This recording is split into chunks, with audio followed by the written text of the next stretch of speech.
Bienvenidos a todos a un nuevo capítulo de la Hora 25, esta hora imaginaria para comprender al mundo, una oportunidad antes del nuevo ciclo, porque son las mejores comprensiones las que fundan las mejores decisiones y tenemos que hacer un esfuerzo consciente, societal, de primeramente distinguir lo esencial de lo accesorio, equilibrar lo contingente con lo trascendente y llevar nuestras miradas, nuestra inteligencia y recopilar los aportes de mucha gente, porque el mundo no se puede mirar, no la puede comprender solo una mirada, necesita millones de miradas y para tener esas miradas necesitamos conversar, pero una conversación que nos ayude a aprender y avanzar, no que nos distinga como antagonistas. Tenemos que aprender a recoger lo importante del otro y enriquecer lo propio.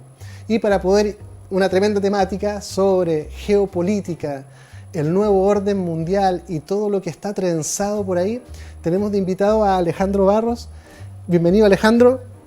Sebastián, muchas gracias por la invitación y bueno, tal como mencionaste, espero que poder aportar mi granito de arena desde la disciplina de las relaciones internacionales y esta incipiente disciplina que es la geopolítica, es decir, la lucha de poderes de los estados entre sí para poder imponer su manera de pensar o simplemente asegurar su supervivencia en el mundo a lo largo del tiempo, porque lamentablemente los países también caen, se ven enfrascados en conflictos, en problemas, pero ahí tienen que convivir unos con otros. Un país no puede tomar una nave espacial e irse al espacio, así que espero poder aportar con este granito de arena que es lo aporte de las ciencias políticas, específicamente las relaciones internacionales, a esta conversación. Bueno, muchas gracias por aceptar la invitación, es una tremenda temática del mundo, muy grande. Y quizá voy a partir con una pregunta abierta que yo sé que es imposible responder, pero siempre este jueguito de ir poniendo los énfasis. Entonces quería preguntarte, ¿cómo caracterizarías la geopolítica actual? A ver, lamentablemente no puedo partir en lo actual sin retroceder un poquito. Yo lamentablemente me caracterizo por ese poquito retroceder prácticamente. ¿Vamos a retroceder hasta Mesopotamia o hasta a dónde vamos a retroceder? Tal cual. Es importante entender las dinámicas del orden mundial, cómo funcionan los países. Y los países funcionan entre sí, sobreviviendo en este mundo unos con otros a través de la política. Por eso se llama geopolítica o política de los países, de las naciones. Me gusta siempre hacer 3 escalas de conocimiento a mí como para que la gente se empiece a interiorizar cómo funciona la política, que es el arte de o llegar a los acuerdos si uno lo mira de manera positiva o simplemente imponerse uno sobre otro. Si uno lo mira a una escala familiar se da cuenta que dentro de una comunidad que se puede llamar familia hay diferentes puntos de vista y hay que finalmente decidir dónde se va a ir de vacaciones. Es una decisión política. ¿Quién toma esa decisión? El más poderoso monetariamente hablando, ¿no es cierto? O el lobby del encanto, o el lobby de los hijos mañosos. Pero hay un juego de poderes por tomar decisiones dentro de cualquier comunidad, desde la familia, que yo lo uso como el grupo humano más pequeño, hasta el mundo. Cuando uno habla de política en general a nivel nacional, los actores en la política son los grupos de poder. ¿Ya? Esto puede ser un partido político, un gremio, cualquier asociación, cualquier grupo de poder que quiera imponer su manera de ver el mundo, participa en la política. Y a nivel global pasa exactamente lo mismo, pero ya no son individuos como en la familia o los grupos pequeños, ya no son grupos de poder o los famosos grupos intermedios como en un país, sino que son las naciones. Y cada nación, además de tener sus problemas internos, que eso ya es otro tema, tiene su manera de ver el mundo y tiene sus intereses. Lamentablemente, los territorios no están equitativamente repartidos, ni los recursos naturales. Por lo tanto, se entra en conflicto. Yo me acuerdo de la primera clase, yo creo que es la primera clase prácticamente para cualquier estudiante de ciencias políticas, es decir, el conflicto es inherente al ser humano. O sea, basta con estar acompañado de una persona para que tarde o temprano haya un conflicto respecto a algo. Imagínate si tú tomas los 7.000, casi 8.000 millones de seres humanos que hay en el mundo y la cantidad de naciones, entonces en el escenario internacional existen estos conflictos y hay que solucionarlos y arreglarlos. Muchas veces hemos terminado en guerras y otras veces hay mecanismos para solución de controversias internacionales. Entonces ahí se empieza a formular este orden internacional. Ahora, para comprenderlo bien, me gusta siempre recurrir a una como anécdota geográfica, porque es la historia de la disciplina. Yo antes de estudiar Relaciones Internacionales estudié Geografía, y la geopolítica fue elaborada por geógrafos. Hoy en día los geógrafos ya no hacen geopolítica, es más una rama de las ciencias políticas, pero en algún momento lo hicieron los geógrafos. Y los geógrafos antes eran descriptivos, es decir, contaban cuántos ríos, cuántas montañas, cuántas ciudades, el tamaño de las ciudades, cuántas personas vivían dentro. Y durante una época, que es la época del desarrollo científico, que es la época donde destaca, por ejemplo, Darwin, donde se hicieron los grandes descubrimientos de la ciencia moderna, los geógrafos no se quedaron atrás y empezaron a buscar patrones comunes de comportamiento de fenómenos geográficos para ya no solamente cuantificarlos, sino que explicarlos. En ese contexto aparecen unos geógrafos, en especial Ratzer, que un alemán, prusiano en esa época, que descubre que los países, las naciones, tienen el mismo comportamiento que los bosques, por así decirlo, que los organismos vegetales. Esa es la palabra correcta. ¿A qué me refiero con esto? Un bosque de pino quiere decir que es una mezcla de muchas especies donde la que predomina es el pino. Y contrario a lo que mucha gente cree, la naturaleza es bastante competitiva entre sí. O sea, un árbol lucha con otro porque absorbe más agua, crece lo más alto posible para quedarse con la mayor luz y trata de, como buen organismo biológico, de expandir su territorio. Oh, qué extraño, exactamente igual a lo que hacen las naciones. Sobrevivir, aprovechar los recursos y crecer en territorio lo más posible. Los primeros conflictos de la humanidad se dieron cuando dos tribus diferentes chocaron en algún momento, porque antes cuando la tribu, estamos hablando del paleolítico, del cazador-recolector, tenía infinito espacio, no tenía problema, pero en algún momento la zona de cacería se empezó a compartir con otra tribu, que eran diferentes, no eran como yo, porque hablaban otro idioma, quizá un protoidioma, o tenían otro color de piel, o quizás qué cosa, y ahí empezaron el conflicto, se puede entender. Entonces, si tú te fijas, un bosque de pino va a crecer como ecosistema vegetal, tanto como pueda, hasta que, dos posibilidades, llegue a un límite donde no puede crecer más porque la naturaleza se lo impide, es decir, porque se está acercando a un clima que no le permite desarrollarse, que haya más pinos, va a crecer en su extensión territorial, o hasta, y ahí viene el problema, que choque con otro bosque igual de fuerte, por ejemplo un bosque de robles. Y si los dos ecosistemas no son capaces de sobrevivir, se va a marcar una frontera. De este lado para acá empieza el bosque boreal y para este lado empieza el bosque semiárido, etc. Se entiende, ¿no? Entonces estos primeros geógrafos en esa época intentaron descubrir y asimilaron que con los estados pasaba lo mismo. Éramos unidades biológicas que crecíamos lo más posible hasta que chocáramos con otra unidad biológica llamada otro estado y empezara el conflicto. Y bueno, de hecho, el señor Kjellén, Rolf Kjellén, un sueco, que es la primera persona que utiliza la palabra geopolítica, la utiliza en un libro que se llama, no lo voy a tratar de replicar en sueco porque no me va a salir, pero es Die Staten und der Formen, el Estado como forma de vida. Exactamente refiriéndote a eso, que los estados son unidades vivas, biológicas, que tienen su dinámica interna, su organismo, y crecen y se manifiestan y tratan de consumir recursos, al igual que cualquier unidad biológica, y ahí comienzan los estados. Entonces, durante años, durante milenios, esto se ha dado exactamente igual, o sea, la teoría está más vigente que nunca, porque desde la época de los griegos, cuando se peleaban por el control del mar Mediterráneo, hasta el día de hoy, sigue siendo lo mismo. Los países tienen intereses y tratan de proyectar esos intereses y de conservarlos en contrariedad con intereses de otros países. ¿Ya? Las reglas han cambiado un poco. Antes de la Primera Guerra Mundial, la figura la figura dominante era el imperio, ¿ya? Y el imperio es una forma de organización política en la cual se trata de conquistar y someter a otras naciones. Entonces los imperios eran súper dinámicos, todos los días cambiaban. Uno mira el mapa de Europa de una década y después lo mira en la otra década y después lo mira... Y siempre el segundo Reich, el imperio prusiano, el imperio alemán, el imperio francés iban cambiando y se pasaban en guerra porque el objetivo era agrandar los territorios a más no poder, y luego el del otro hacía lo mismo. Entonces, dependiendo de las fuerzas de cada una de esas unidades, se iba cambiando. Hasta que, y ahí viene el punto importante, después de la Primera Guerra Mundial, el sistema imperialista empieza a debilitarse y yo creo que a caer. O sea, cae el Imperio Ruso por culpa de la Revolución Rusa. Cae el segundo, después de la Primera Guerra Mundial, el segundo Reich, el Imperio Alemán, cae el Imperio Austrohúngaro, cae el Imperio Otomano, o sea, todos los grandes imperios, menos el británico, que se salvó, caen. Y se forma una nueva unidad, o un nuevo orden mundial. Y este nuevo orden mundial es lo que conocemos actualmente como países. O que en teoría se llama el Estado-Nación.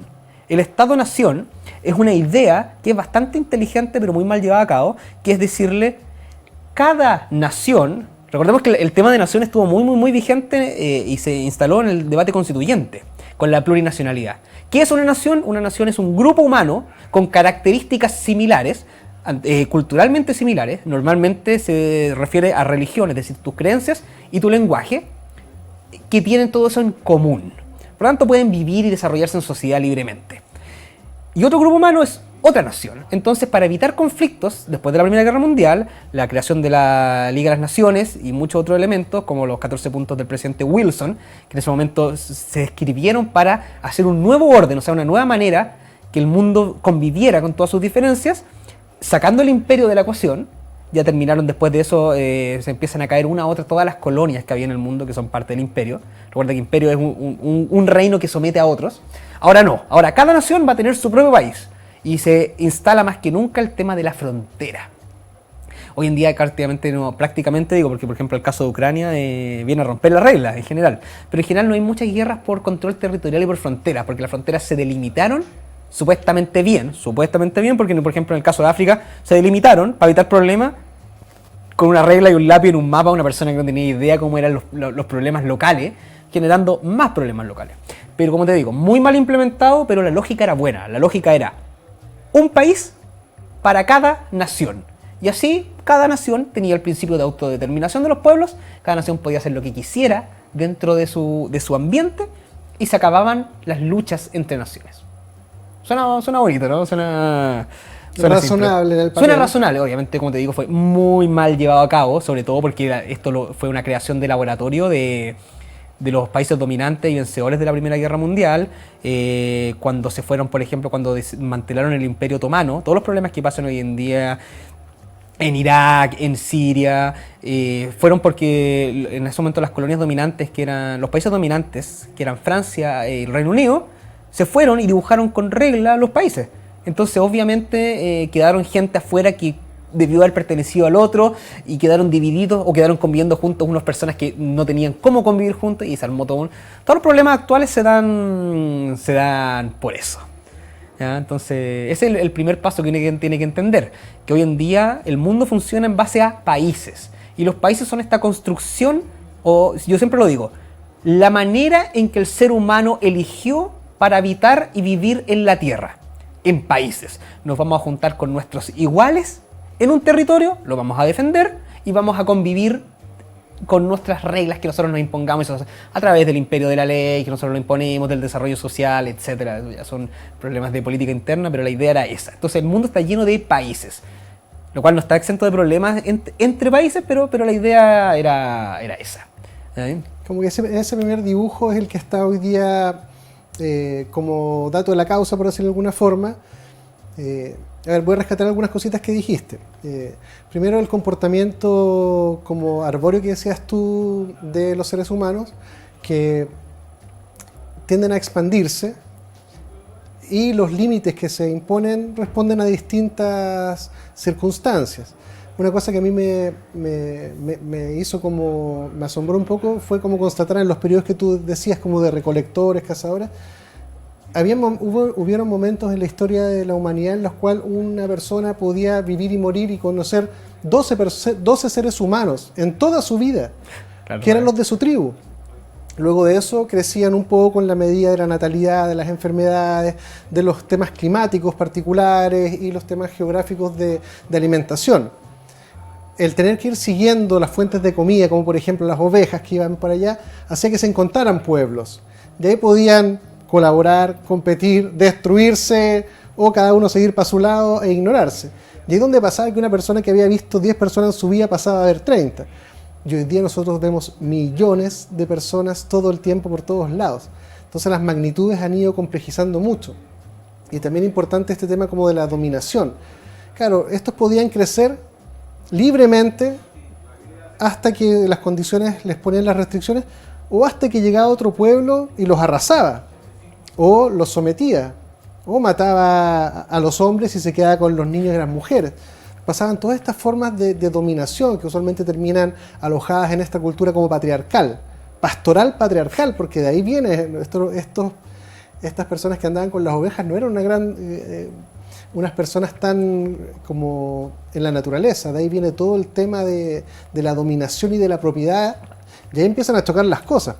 Entonces eso avanzó, hubieron distintos órdenes, la religión es un fuerte ordenamiento cultural, y hoy en día estamos en la actualidad viendo cómo los países están conservando sus fronteras, pero perdiendo soberanía, perdiendo autodeterminación, porque los poderes de los ya no llamados imperios han sido reemplazados, porque uno tiene que entender que las dinámicas van mutando. No es que desaparezca la intención imperialista, ahora ha mutado, se ha disfrazado. ¿Por dónde ha ido encauzándose esto de dominar? Bueno, estamos entonces en el periodo de guerras, de la Primera y la Segunda Guerra Mundial, donde se termina de caer el orden imperialista propiamente tal. Yo como pseudo académico, que me gusta mucho el tema, así como la estructura real del conocimiento, la palabra imperio significa la dominación político-militar de una nación sobre otra. Por lo tanto, lo que hoy en día se está algunos teóricos hablando como el neoimperialismo, que son maneras de dominar a través de la cultura y de la economía, en estricto rigor no es un imperio. Entonces, a mí personalmente me molesta un poco que se utilice la palabra cuando uno habla de Estados Unidos diciendo como el imperio. O neoimperialismo. Claro. Por eso digo, la palabra correcta de imperio, entonces hay que buscar un término nuevo, que muchos están hablando de neoimperialismo a veces, para las nuevas modalidades de dominación. Pero las nuevas modalidades de dominación, como te digo, ya no son militares políticas, ahora son a través de otros elementos, también que se conoce como soft power. Y estas se dan porque, como te digo, después de la implementación del concepto de Estado-Nación, se le hizo imposible para cualquier país invadir y dominar otro, como se había hecho durante los 5.000 o mucho más, 2 millones de años anteriores. Por lo tanto, aunque las fuerzas que mueven el mundo son las mismas, le pusimos límite nosotros mismos a la fuerza, ¿ya? Entonces, a partir de ahora, ya hay sanciones internacionales, hay problemas, igual se puede hacer, no hay problema, se ha hecho, o sea, Saddam Hussein invadió Kuwait, o sea, de que se puede hacer, porque esa fuerza está ahí latente, esperando prácticamente a la oportunidad. Pero en estricto rigor se ha mantenido un poco con límites porque esta regla de imponer fronteras claras ya te impide a ti adueñarte de otro territorio. Antes era tan fácil como que, por ejemplo, si no voy a poner el caso de Chile para no conflictar con cualquiera de sus vecinos, pero si una nación A tenía una pequeña provincia que tenían mucho comercio, se identificaban y hablaban, como lo que pasa en Crimea con Rusia, que la península de Crimea es una región que políticamente le pertenece a Ucrania, pero son rusos, siempre han sido rusos, hablan ruso y quieren ser de Rusia. Entonces Rusia dijo, bueno, vengan para acá entonces. Ya, eso es muy condenable en el mundo moderno, entonces no pasa mucho. Antiguamente era cosa de todos los jueves que un país se quedara con una región del otro porque simplemente lo encontraba pertinente y se iba a la guerra, o sea, antiguamente eran puras guerras. Tenemos este nuevo mundo que tiene otras reglas. ¿Cuál fue el problema que pasó? Que cuando se diseñaron los países se dieron 4 casos, yo siempre los nombro así, como contados con los dedos, que causan prácticamente el 90% de los problemas internacionales y geopolíticos que hay actualmente. El primer caso es el caso ideal, que pasó bien poco, que es que efectivamente un Estado se haya quedado con una nación en su interior. Ejemplo académico, Japón. En Japón son todos japoneses, todos hablan japonés, no hay ninguno que no sea japonés que viva en Japón y no hay ningún japonés viviendo fuera de Japón. 100% coincidente. Coincidente en todo lado, aunque obviamente los del sur tienen sus diferencias con los del norte, algunos harán un karate más así, otros harán un karate más así, pero son todos japoneses y se identifican y aman Japón y defienden Japón y la cultura japonesa. Impecable, de libro, como digo. Hay un par de países más que tienen eso, pero contados con los dedos. Número 2, una nación dividida en 2 países. También es muy común, ¿ya? Por ejemplo, no sé, pues las culturas andinas de la parte andina americana quedaron en Perú, Bolivia y en Chile. Ahora, esas culturas por suerte no tienen la demanda de hacer una nación andina, pero si la tuvieran tendríamos un problema, como pasa en muchos lugares del mundo, donde estas naciones que quedan divididas dicen, ¿por qué estamos divididas? Juntémonos, pues. Y al par de caso no es un problema normal al país, porque el país tiene que cuidar sus fronteras y todo lo que hicimos. Segundo problema, que es muy común... Tercer problema, claro, que es muy común, es que dentro de un país quedaron conviviendo 2 naciones. ¿Ya?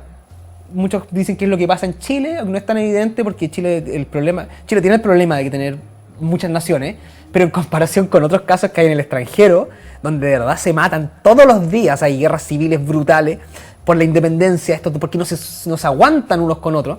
El caso más terriblemente conocido es Palestina con Israel.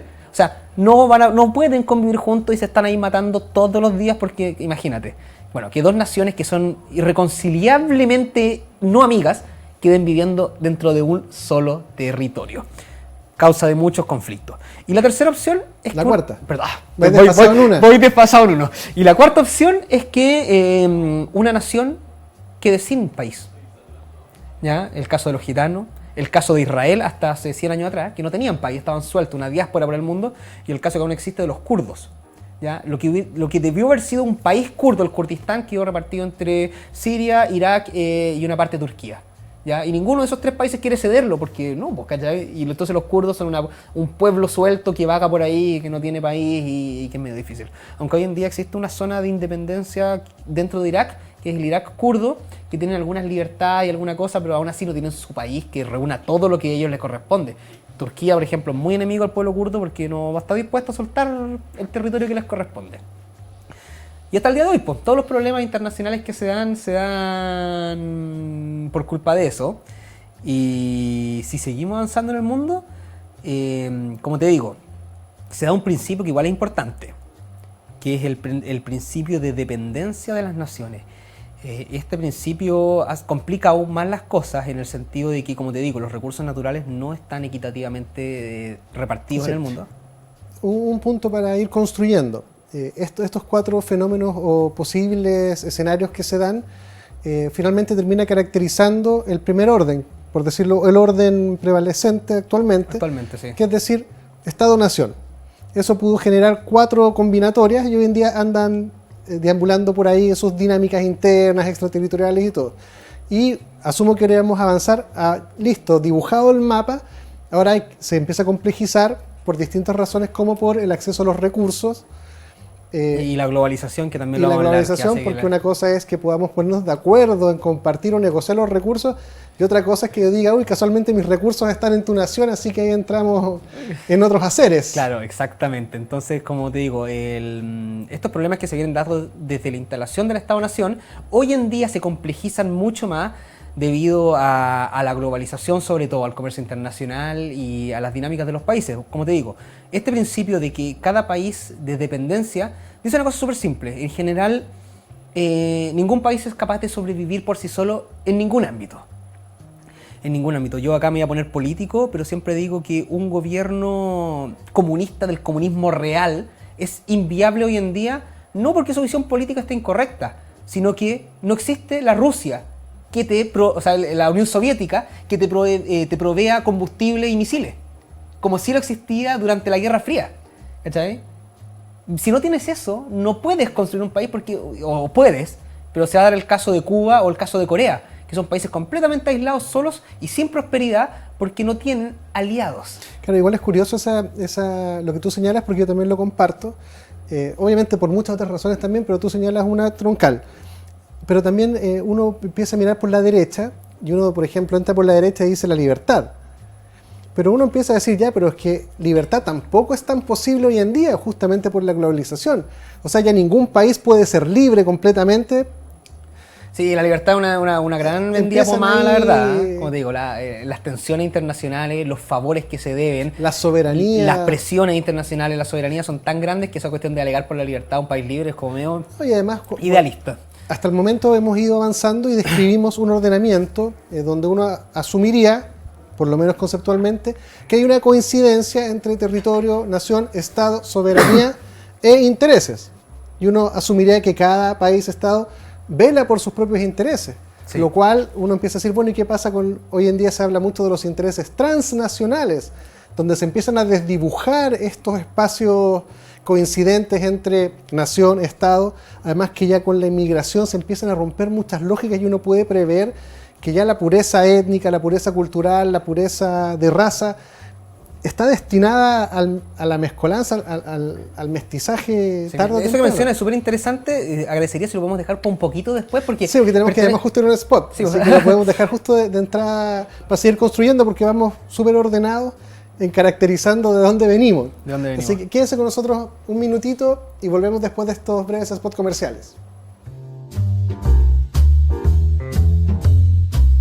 Queremos contarles que Clínica Nueva Costanera se ha unido a Clínica Gastrosalud para contar con una nueva sede en la comuna de Las Condes, Ahí se realizarán procesos endoscópicos, colonoscópicos, polipectomías, además de otras prestaciones asociadas como el balón gástrico, el IPSE y también el que se instala vía endoscópica, además de prestaciones para el tratamiento de alcohol y consultas gástricas. Visita las páginas de cada clínica para informarte de estas nuevas prestaciones.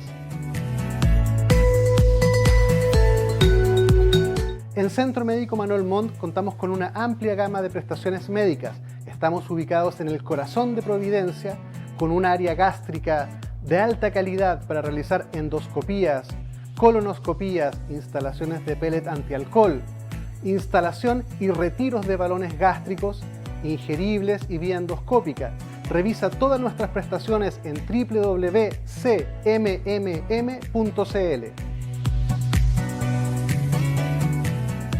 Clínica Medical Home, líder a nivel nacional en hospitalización domiciliaria y servicios ambulatorios para pacientes agudos, subagudos y crónicos.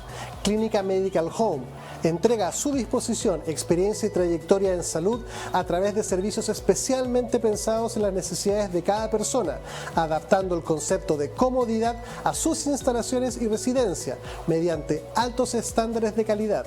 Visítanos en www.cmhchile.cl. Clínica Medical Home.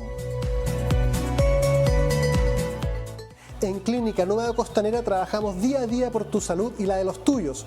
Contamos con una amplia trayectoria entregando salud y bienestar con servicios médicos integrales, gastroenterología, endoscopía, pellet antialcohol, programa de balón intragástrico, bioimpedenciometría, entre otras prestaciones. Visita nuestra página www.clinicasnuevacostanera.cl e infórmate de todas nuestras prestaciones. En Clínica Gastrosalud contamos con equipos médicos de excelencia y tecnología de punta para garantizar salud y bienestar a un excelente costo.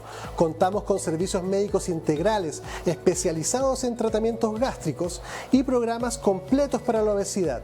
Realiza tus reservas de hora en la página www.gastrosalud.cl. En Clínica Apoquindo contamos con una infraestructura de primer nivel para ofrecer servicios de instalación de balón gástrico, pellet antialcohol, cirugías plásticas reconstructivas, cirugías estéticas, kinesiologías, psicología, psiquiatría, nutricionista. Visítanos en www.clinicapoquindospa.cl. En Logan Abogados contamos con profesionales altamente comprometidos con los intereses de nuestros clientes. Nuestro staff está capacitado para entregar mucho más que una asesoría integral y especializada, pues buscamos proporcionar la tranquilidad que sus intereses merecen y necesitan. Visítanos en www.logan-abogados.cl.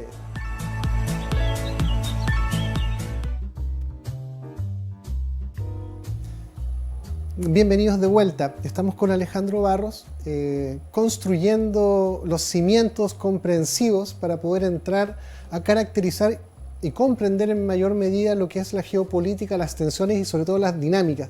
Hay que entender que el mundo está en movimiento, el mundo no es una fotografía. El pasado explica mucho el presente y el presente funda el futuro. Así que vamos a seguir, veníamos de este orden basado en el Estado-Nación. Así es, el Estado-Nación se construye bueno, las bases del Estado-Nación pasan con la paz de Westfalia, pero se construye así como ya en la práctica después de la Primera Guerra Mundial. Viene la Segunda Guerra Mundial, que es un pequeño paréntesis, y se termina de instalar después de la caída de muchas colonias, después de la Segunda Guerra Mundial, perdón, y viene la Guerra Fría, ¿cachai?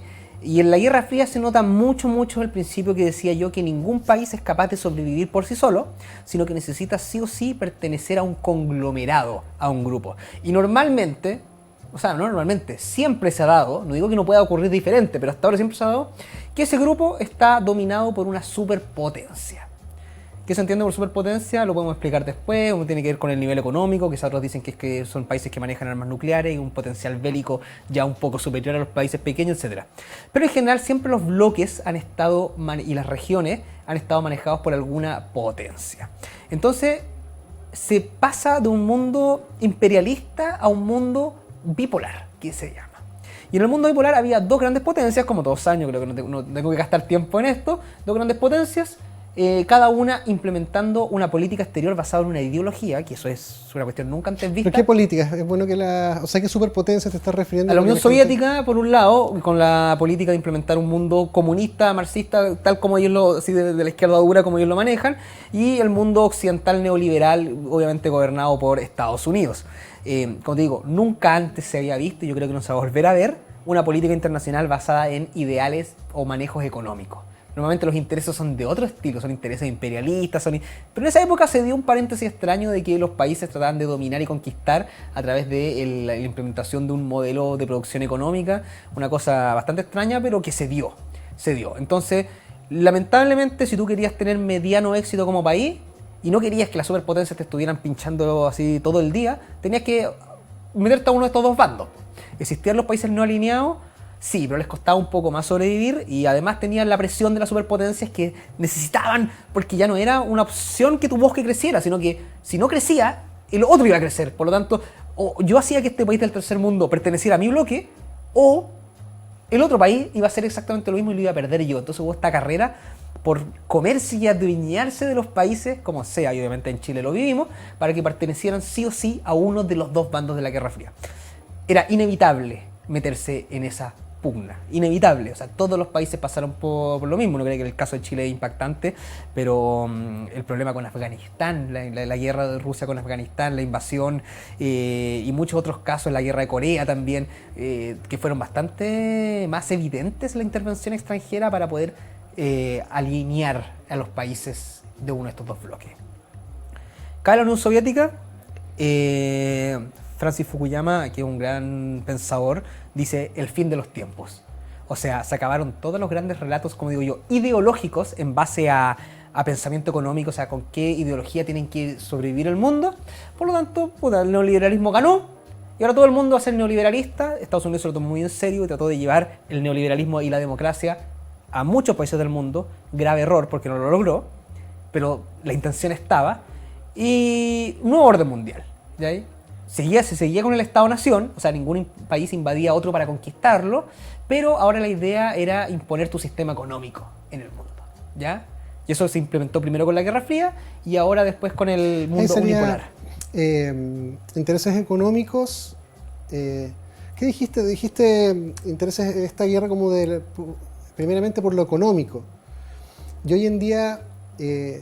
por el modelo económico, eso habías dicho. Que debieran hacerle doble clic por los intereses económicos, porque primeramente se necesita un modelo para que las cosas fluyan, pero también esa lectura tiene que ser complementada con que hay determinados intereses que priman por sobre los otros y que pujan de forma particular y específica y muy astuta por algunas cosas. Por ejemplo, si yo quiero comercializar, no sé, con Afganistán, tenemos que a lo menos acordar un marco que nos permita transaccionar en un marco que vamos a respetar. Porque si después yo llego para allá, te entrego, por ejemplo, cobre, y me dicen, ¿sabéis que nuestra cultura dice que esta cuestión es impura, así que no te vamos a pagar ni una cuestión? O te lo vamos a pagar en 33 años más porque es un número cabalístico que dice, así, oye, yo no puedo comercializar nada en esta diferencia de modelo. Tenemos que unificar el modelo primeramente. Y luego de eso, casualmente tú tienes diamantes. Y ahí empieza la cosa como, ahora que podemos cooperar, ahora podemos especular qué es lo que yo deseo de tu territorio particularmente y cómo también pudiera hacerme de eso. Que también hay pulsiones, en esta dominación hay pulsiones de control, o sea, el orden es necesario para que el sistema fluya. Pero eso no significa que sea neutro, ni que todos los jugadores de este orden pesen lo mismo. Ni que, como tú bien dices, los recursos no están distribuidos equitativamente. Yo necesite para mi seguridad nacional o para mi desarrollo propio recursos que están por allá. Y eso implica que ahora mis intereses por gobernar o por regir tienen que extenderse hacia allá. Y obviamente uno ha dado cuenta de que eso no es permiso por favor. Eso muchas veces es poniendo gente, corrompiendo, invadiendo. Por ejemplo, lo que pasó con Irak también. Pues, o sea, tuvieron que inventar armamento químico, que después tuvieron que reconocer que en verdad nunca lo hubo. Pero cuando ya lo reconocieron, ya lo habían invadido, ya habían extraído muchos de los recursos que estaban ahí, se los habían repartido también entre los invasores. Y por eso me parece bien interesante, por una parte, la explicación del ordenamiento, el modelo, y después ver qué es lo que está pasando ahora en este tablero. ¿cachai?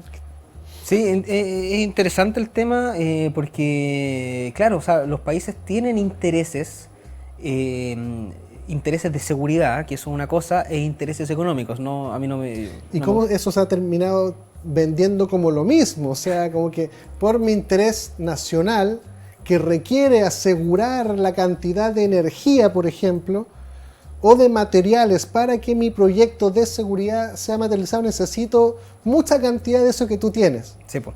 Claro, o sea, la gente, a ver, para que se entienda bien, si yo soy un político o presidente de Estados Unidos, ya que es el país que conocido por ser bueno para invadir, yo necesito que una ambulancia, cuando una persona es atropellada en la calle, esa persona llegue al hospital. Por lo tanto, necesito sí o sí que la ambulancia tenga petróleo, tenga combustible. O sea, y por lo tanto, mi interés, uno de mis intereses internacionales, es que el flujo de combustible de los países productores de petróleo llegue. Por lo tanto, yo tengo que defender eso. Claro, entonces ahí mi interés nacional está vehiculizado por mi interés comercial Sí. económico y pasan Bueno. a ser...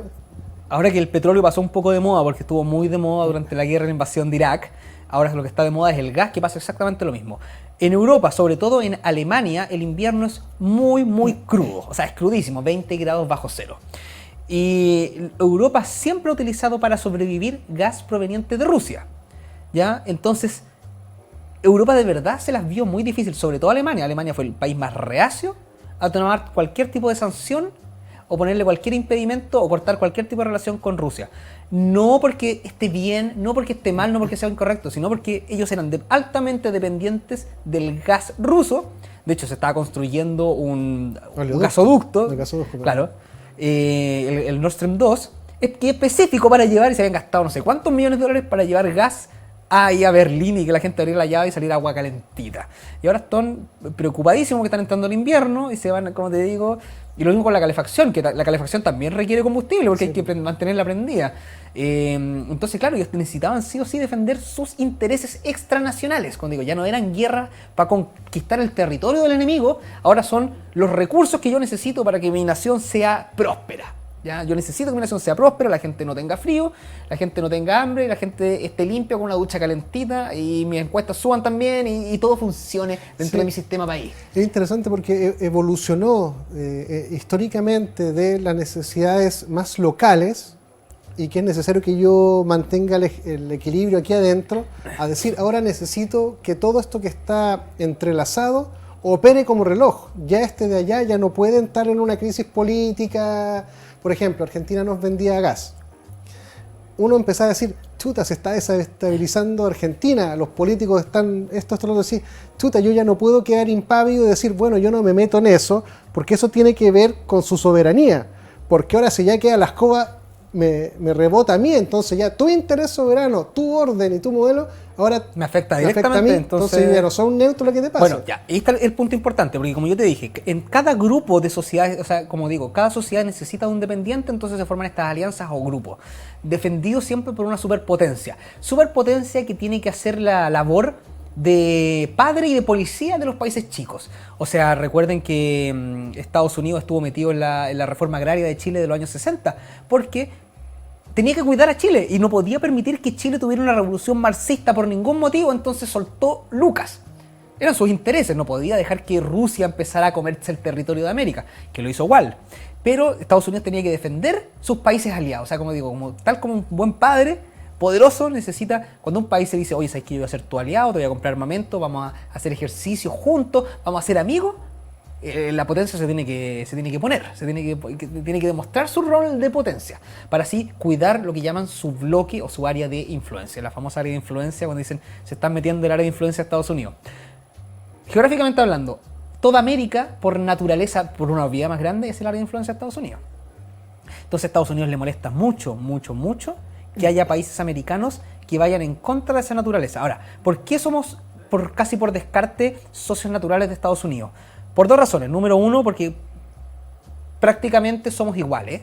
Aunque ellos hablen inglés y nosotros hablemos español, somos ex colonia, somos democracia, somos relativamente cristianos.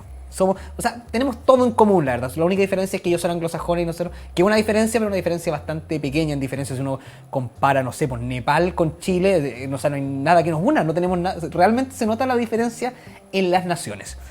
Entonces Estados Unidos tiene que cuidar su área de influencia y a Estados Unidos le duele mucho que haya díscolos en América, porque los hay.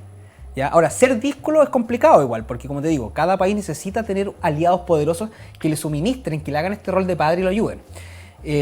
¿Cuáles son los díscolos en América? En primer lugar, Cuba, que es la gran dolor de cabeza de Estados Unidos, porque es una isla que está al lado de Estados Unidos y que está ahí y que no hay caso. Venezuela, Nicaragua, y un poco más al sur, se podría decir que quizás algo Brasil, porque tiene grandes tratos económicos, lo que hablabas tú del BRICS con India, China, y Argentina, que también es bastante díscola, porque Argentina, dentro de todo lo que es el kirchnerismo, se ha alejado un poco de Occidente y ha buscado aliados naturales con Irán, con China, por lo tanto se aleja un poco del problema latinoamericano, generando un problema. O sea, dentro de tu club de amigos, ya no son todos tan amigos, y como dices tú, ahora te empieza a afectar. Entonces, como te digo, las dinámicas acá que se dan son complicadísimas, cada uno vela por su propio interés. También está el caso de Chile, que es complicado igual, porque Chile es un país altamente occidental. Una de las variables de medición en ciencias políticas para saber a qué bando pertenece un país, no solo tratado económico, sino que son la compra de armamentos. ¿Con qué país un país le compra armamento? Y Chile le compra armamento a puros países occidentales de la OTAN.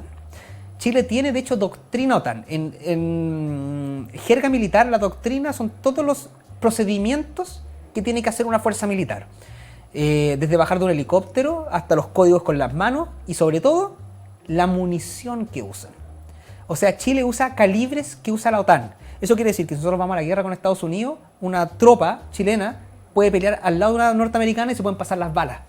A ese nivel de pragmático. Se integran como un batallón, casi. Como un más, porque tenemos doctrina OTAN y hacemos ejercicios con ellos, el RIMPAC y muchos otros. O sea, Chile está preparado, aunque Chile sea socio comercial de China, Chile está preparado para ir a la guerra al lado de Estados Unidos. O sea, nuestro aliado natural sí es Estados Unidos. Es Inglaterra, innegable. O sea, Chile tiene una tradición junto a los británicos enorme, sobre todo a través de la armada, la compra de fragatas. Pero, lamentablemente está el problema, la dicotomía chilena, que Chile, su mayor socio comercial es China. Y Chile optó, muy al caso, como te decía, cuando terminó la Guerra Fría, cuando era el fin de los tiempos y todo el mundo iba a ser capitalista y bueno, iba a funcionar todo bien, optó por esa opción, ¿ya? Se hizo mucho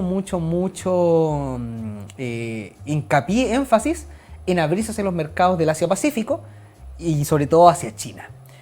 Y hoy en día eso puede significar un problema, porque si la guerra entre China y Estados Unidos se transforma realmente en una guerra, lo primero que van a hacer ambos países es decir, ¿estáis con él? ¿Conmigo o contra mí? Exactamente. Y Chile se va a quedar o sin aliados políticos, que son los occidentales, o sin aliados económicos, que son los asiáticos. Entonces, la política internacional chilena basada simplemente en lo económico es muy buena porque no trae grandes dividendos monetarios y es muy inestable porque estamos jugando, como se dice, para ambos lados en una situación que no va a aguantar mucho más. Pero es curioso porque todo se empieza a complejizar, o sea, todo está enraizado, hay capas, hay niveles.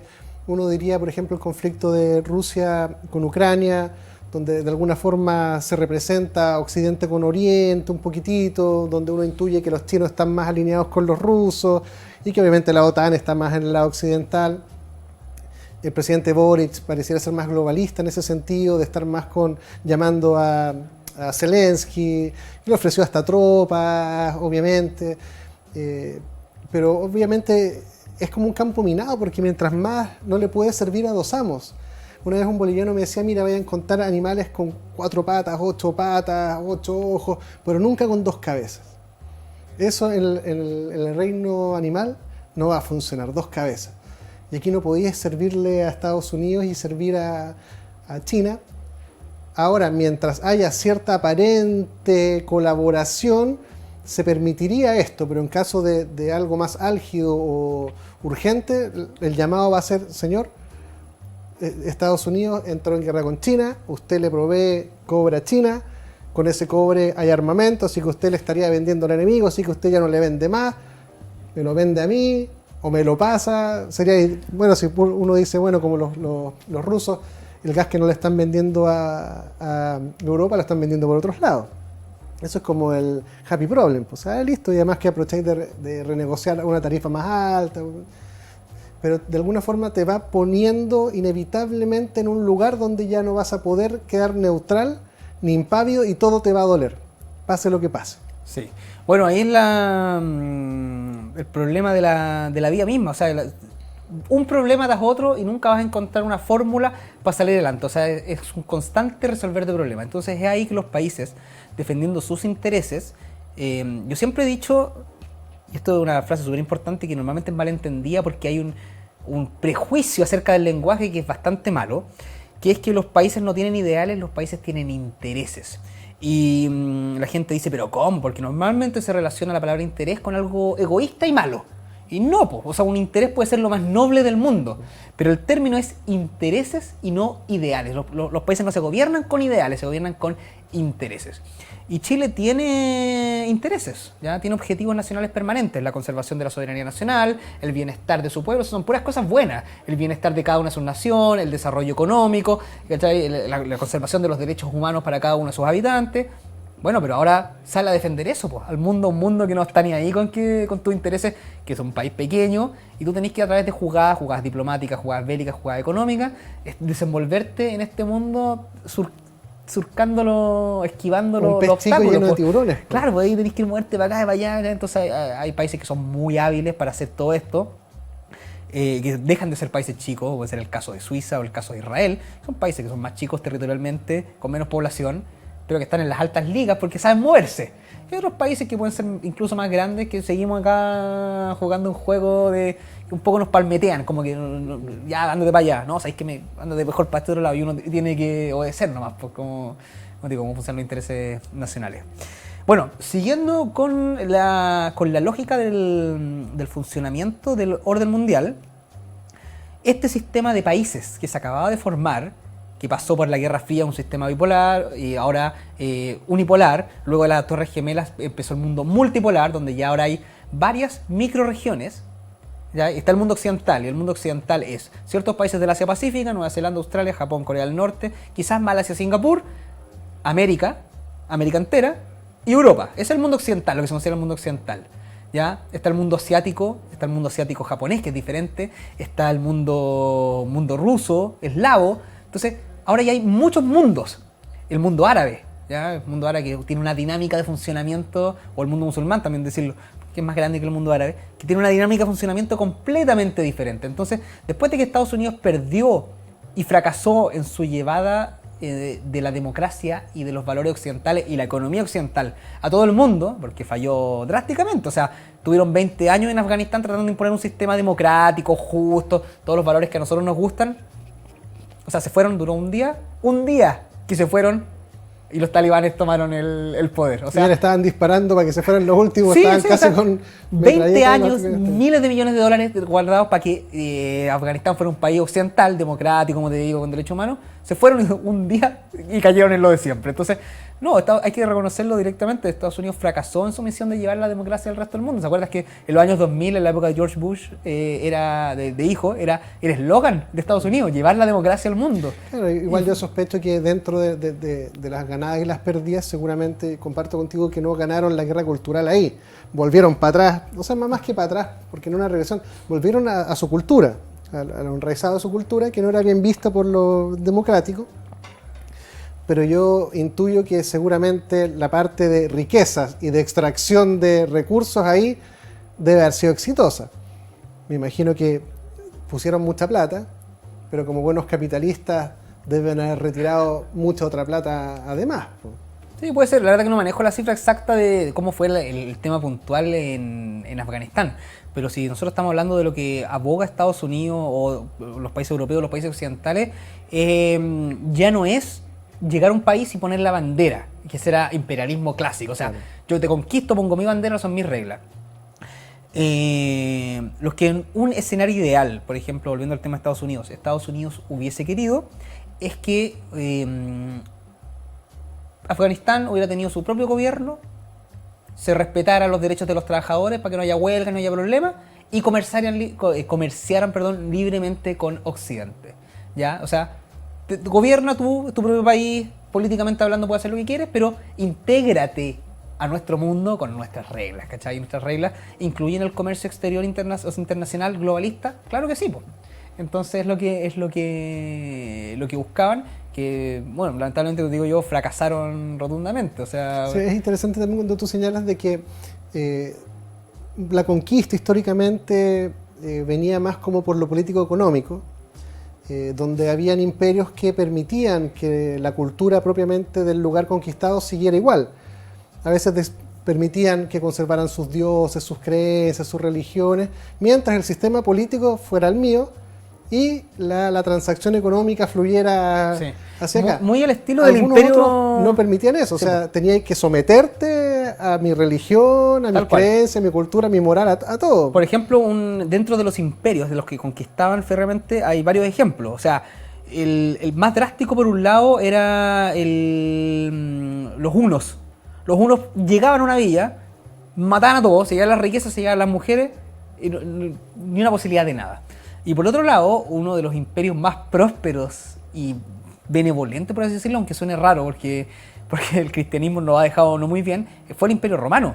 El Imperio Romano conquistaba, construía caminos, entregaba seguridad, que es lo más importante, pero te permitía mantener tu lenguaje, tu religión. Recuerden que en Israel, en la época de la Biblia, ellos tenían su propia religión judía. Los incas hacían lo mismo también. Los incas también, otro ejemplo. Acá en la zona. Claro, a diferencia quizás de los aztecas, ellos conquistaban por las buenas. O sea, dicen, intégrate a nuestro imperio, vas a tener todos los beneficios del imperio. Obviamente tienes que pagar impuestos, quizás tus hombres jóvenes van a tener que participar en la milicia, pero vas a poder conservar los beneficios del imperio, tu religión y la cuestión. O sea, una oferta muy, muy tentadora.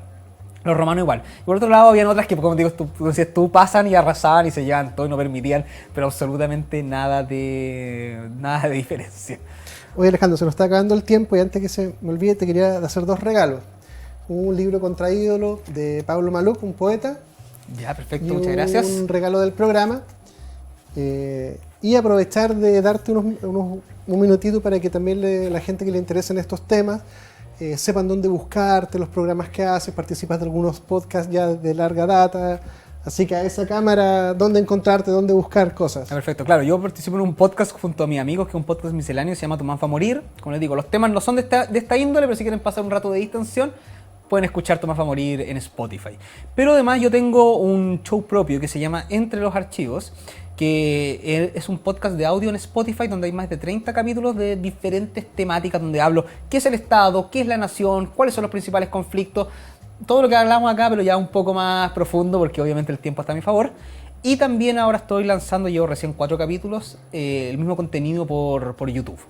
Ya, así que si es que les interesa más profundizar en estos temas de la teoría política, de las relaciones internacionales, busquen ahí en YouTube o en Spotify, ojalá en YouTube porque estoy tratando de promocionarlo, Entre los Archivos. Va a salir mi cara hablando de estos temas. Bueno, invitarlos a que sigan ahí los canales y los emprendimientos de Alejandro. Hemos tenido casi una clase como de Geopolítica 1, un buen baño para entender. Ojalá tengamos la posibilidad de reunirnos de nuevo a conversar, ya que fundamos como básicamente los fundamentos que nos permitirían ahora empezar a entrar a las dinámicas más particulares, pero creo que hicimos un buen barrido de lo general, ahora hay que llegar a lo específico. A mí me gustan mucho los relojes, me gusta mucho el tiempo y lamentablemente el tiempo no perdona, el tiempo pasa, no hay vuelta atrás, no hay cómo hacerlo. Y lamento porque quedó mucho por decir, así que espero que esta pincelada de lo básico haya servido y quizás algún día pueda hablar ya efectivamente cómo es la integración de Chile en el mundo global, qué tratados comerciales o políticos puede Bueno, pero si le etcétera. gustó este capítulo tiene que mirar el siguiente, que ya va a ser un poquito más específico con Alejandro Barros. Lo invito a seguirlo en sus redes sociales y agradecer que nos sigan en YouTube, La Hora 25 Chile. En YouTube tenemos contenido especial también. Suscríbase, comparta, viralice, son todas temáticas esenciales que todo ser humano debe tener alguna comprensión mínima, porque si vamos de pavos por la vía vamos a terminar faenados antes, más temprano que tarde. Ocupe su interés y su tiempo en cosas esenciales y a lo accesorio, lo necesario. Muchas gracias a todos, muchas gracias Alejandro. Gracias a ti por la invitación. Síganos en YouTube.